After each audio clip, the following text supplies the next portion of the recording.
Hello, my name is Nakul and you are watching How About Tech.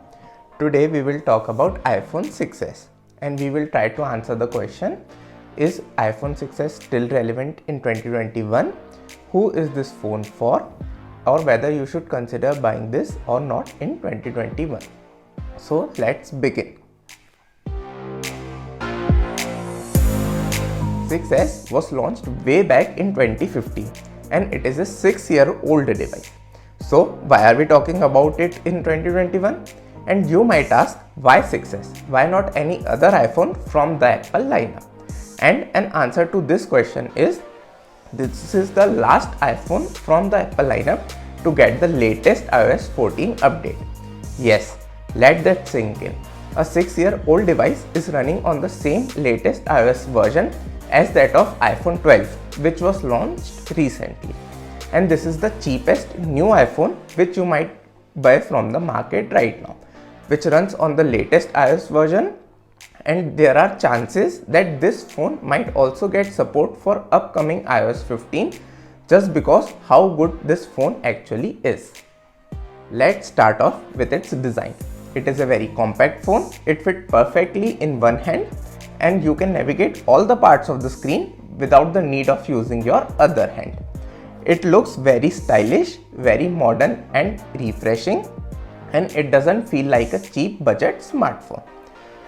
The screen is a 4.7-inch IPS LCD panel and it is a very well-made panel.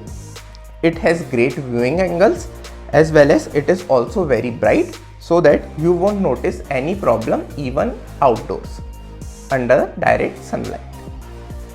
Below the screen is the second generation fingerprint sensor, and yes, it is still the most reliable and most secure form of locking your phone. With the times we are living in, the Face ID isn't that reliable with a mask on just yet, and the fingerprint sensor seems to be a better option. Below it is a 3.5mm headphone jack, which is rarely found these days in latest smartphones. And it is the best option to plug in your headphones, as still the new wired headphones comes with an auxiliary pin.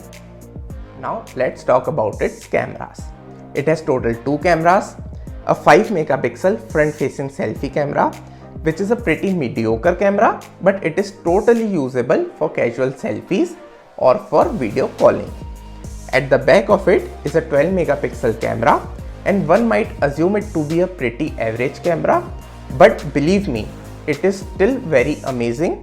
Despite being a 6-year-old module, it will provide you with some great shots and the quality will be definitely better than the budget smartphone cameras available in the market.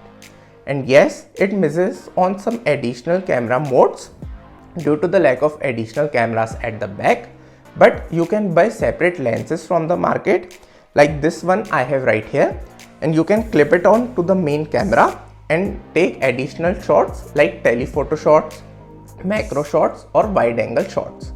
However, don't expect the quality to be the best.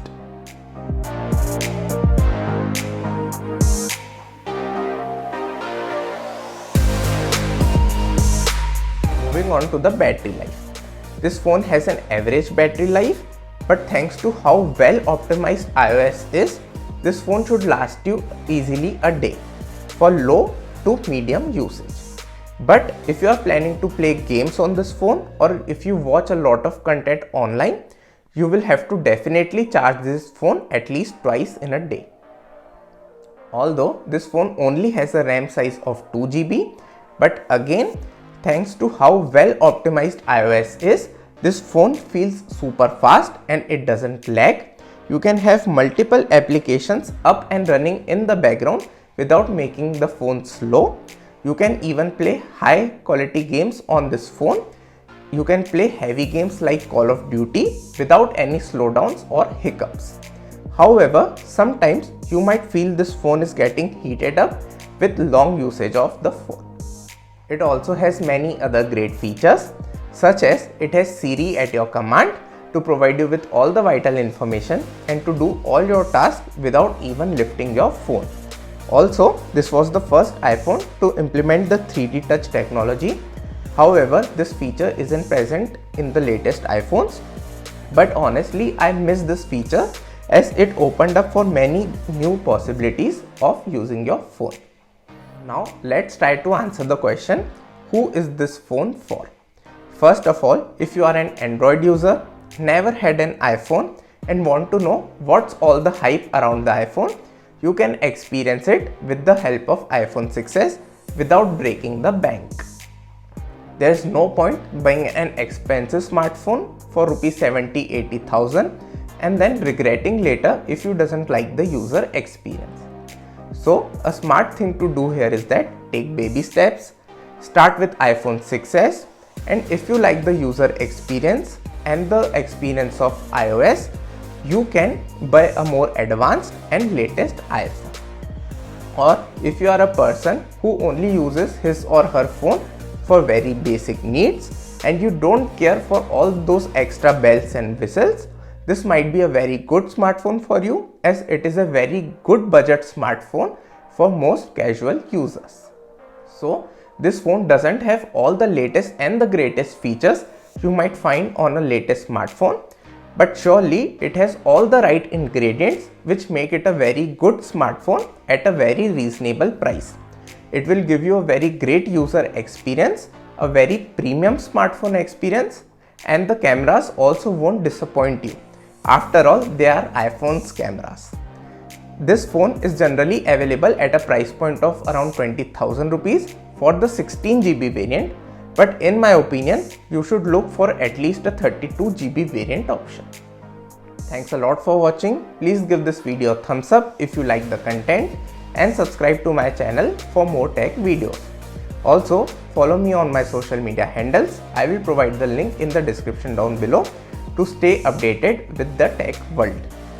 I will provide the link of this lens in the description down below and you can check it out if you like. Also, do let me know in the comments if you are looking to buy an iPhone 6s or if you recommend it to a friend or a family. I will meet you very soon with another tech video. Until then, goodbye.